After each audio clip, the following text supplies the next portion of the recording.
First reading, a reading from the second book of Kings, chapter 22, verses 8 to 13, and chapter 23, verses 1 to 3.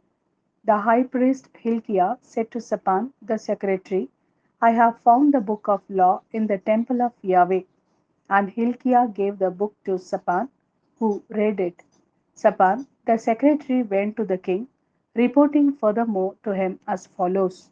Your servants have melted down the silver which was in the temple and have handed it over to the masters of works attached to the temple of Yahweh. Then Shaphan, the secretary, informed the king, the priest Hilkiah has given me a book. And Shaphan read it aloud in the king's presence. On hearing the words of the book of the law, he tore his clothes.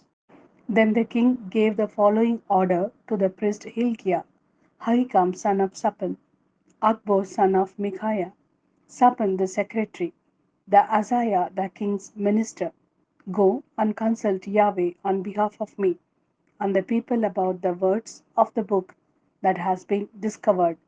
For Yahweh's furious wrath has been kindled against us, because our ancestors disobeyed the word of Yahweh by not doing what this book says they ought to have done. The king then had all the elders of Judah and of Jerusalem summoned to him.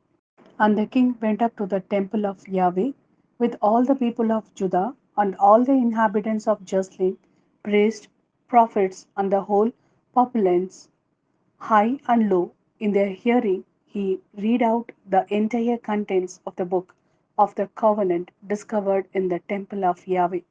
The king, then standing on the dais, bound himself by the covenant before Yahweh to follow Yahweh, to keep his commandments, decrees, and laws with all his heart and soul, and to carry out the terms of the covenant as written in this book. All the people pledged their allegiance to the covenant. This is the word of Lord. Thanks be to God.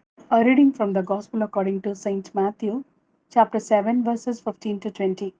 Beware of false prophets who come to you distinguished as sheep, but underneath are ravenous wolves. You will be able to tell them by their fruit. Can people pick grapes from thorns or figs from thistles? In the same way, a sound tree produces good fruit, but a rotten tree bad fruit.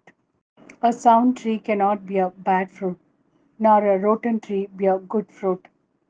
Any tree that does not produce good fruit is cut down and thrown on the fire.